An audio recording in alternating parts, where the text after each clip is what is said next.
sozinho não estou contigo. Bom dia, irmãos, a graça e a paz.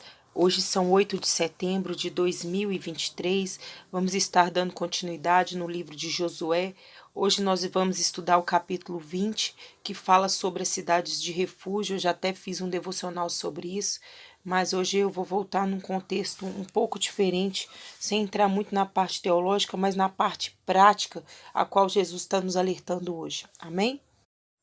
No capítulo 20, no versículo 1, está escrito assim: E disse mais o Senhor a Josué: Fala aos filhos de Israel, apartai-vos para vós outros as cidades de refúgio, de que vos falei por intermédio de Moisés, para que fuja para ali o homicida que por engano matar alguma pessoa sem o querer, para que vos sirvam de refúgio contra o vingador de sangue. E fugindo para alguma dessas cidades, porá-se à porta dela e exporá o seu caso perante os ouvidos dos anciãos de tal cidade. Então os tomarão consigo na cidade e lhe darão lugar para que habite com eles. E se o vingador de sangue o perseguir, não lhe entregarão nas mãos do homicida, porquanto feriu ao seu próximo sem querer e não o aborrecia como antes. Bom, queridos, o que essa passagem está falando? Deus já tinha dado ordem a Moisés ali de fazer essas cidades de refúgio para que, se caso acontecesse de alguém matar um ao outro sem querer, né, que existiria essas cidades no meio deles ali para poder defender essas pessoas.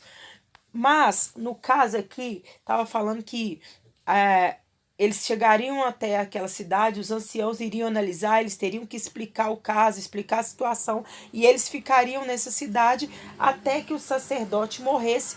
Depois da morte do sacerdote, eles poderiam voltar para sua cidade, para sua vida normal. Mas isso ia depender da morte de um sacerdote.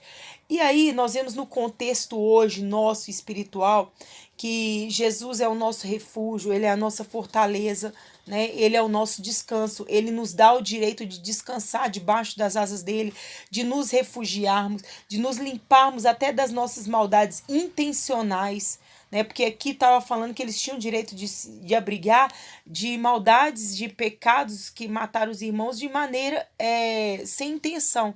Mas nós, debaixo dessa nova graça, da presença do Senhor, que morreu pelos nossos pecados, que Jesus vai ali como sacerdote e morre pelos nossos pecados, hoje nós temos direito de estar debaixo da presença do Senhor, estarmos protegidos nesse lugar de refúgio e de descanso.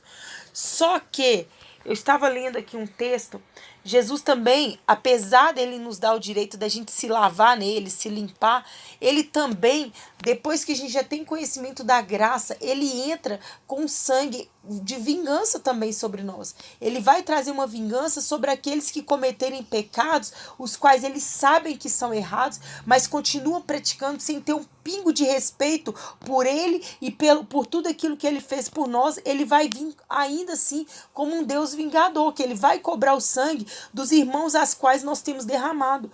Mas aí nós falamos assim, mas eu nunca matei ninguém, eu nunca peguei um revólver, coloquei na cabeça ou tirei a vida de alguém.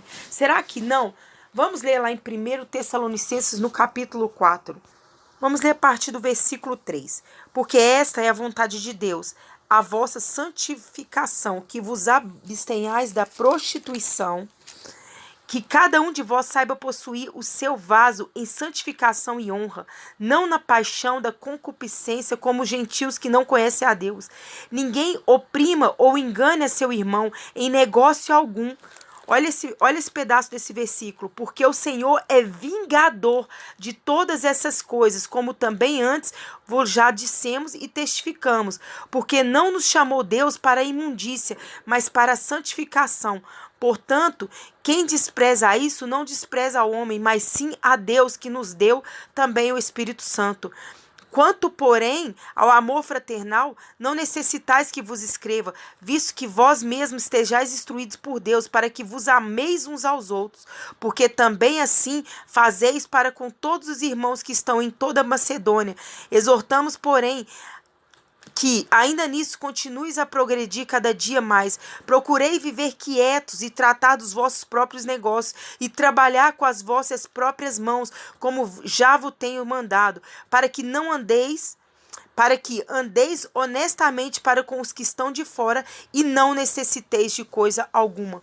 Queridos, aqui está falando quando a gente ama, que a gente deve amar ao próximo, andar em amor fraternal. E quando nós defraudamos as pessoas, nós estamos ferindo o próprio Deus. E Deus, ele vai entrar com vingança, porque a palavra dele fala que, ó, ele é um Deus vingador, né, de todas essas coisas, de todas as maldades que nós fizermos uns com os outros, Deus vai vingar.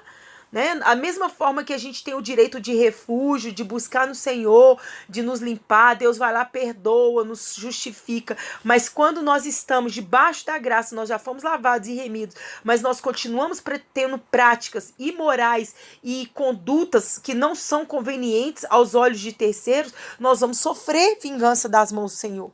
Ah, mas do que está se tratando aqui? Deus está falando da prostituição, da imoralidade sexual, porque quando nós cometemos adultério, nós estamos defraudando a outra pessoa, nós estamos ferindo, nós estamos traindo, Deus vai entrar com vingança com isso. Quando nós, aqui no versículo 6, está assim, ó, ninguém oprime ou engane a seu irmão em negócio algum.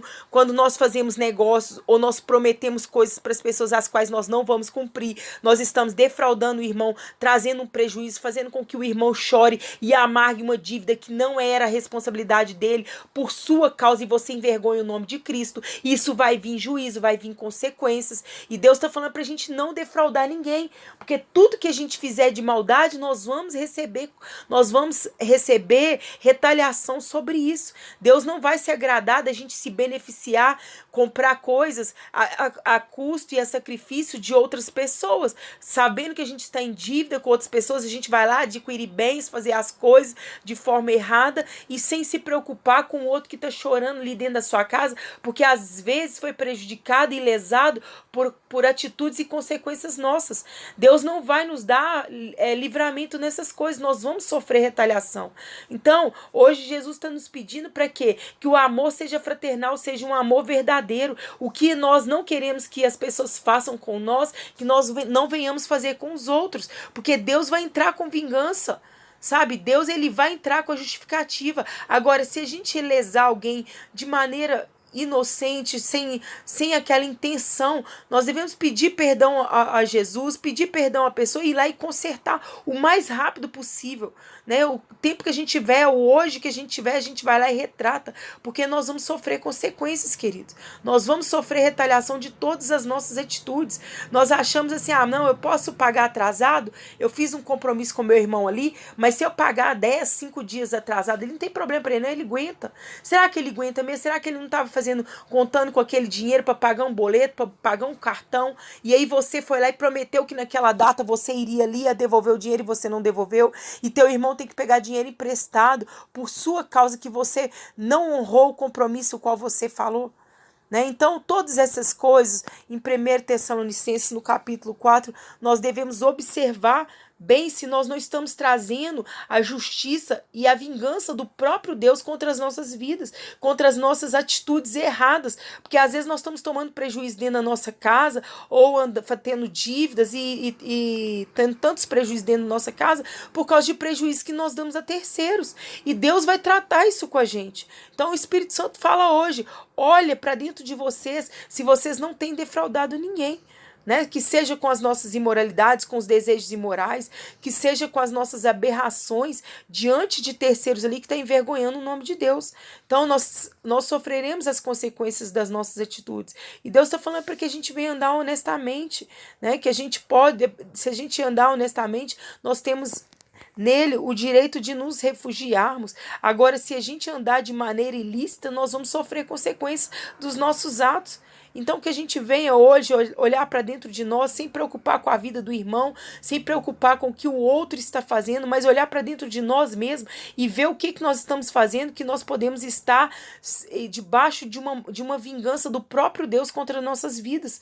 Amém? Então, que Jesus abençoe vocês, que vocês olhem para dentro do coração, se limpem enquanto é tempo, consertem aquilo que tem que consertar, se pegou emprestado, se fez algum negócio que Deus não agradou, desfaça, vai lá, conserte enquanto é tempo, para que Jesus não entre com peso sobre as nossas vidas, sabe? Que a gente não venha andar bonito com coisas, com roupa, com tantas coisas que nós podemos querer adquirir, mas devendo os outros, sabe? Debaixo de opressão de terceiros, que a gente não venha andar dessa forma. É melhor a gente não ter o bem do que a gente oprimir os outros para que a gente venha ter um certo conforto em prol de lágrimas de terceiros. Que a gente não venha fazer isso, queridos. Que a gente não venha defraudar os nossos irmãos. Amém? Que Jesus abençoe vocês em nome do Pai, do Filho e do Espírito Santo de Deus.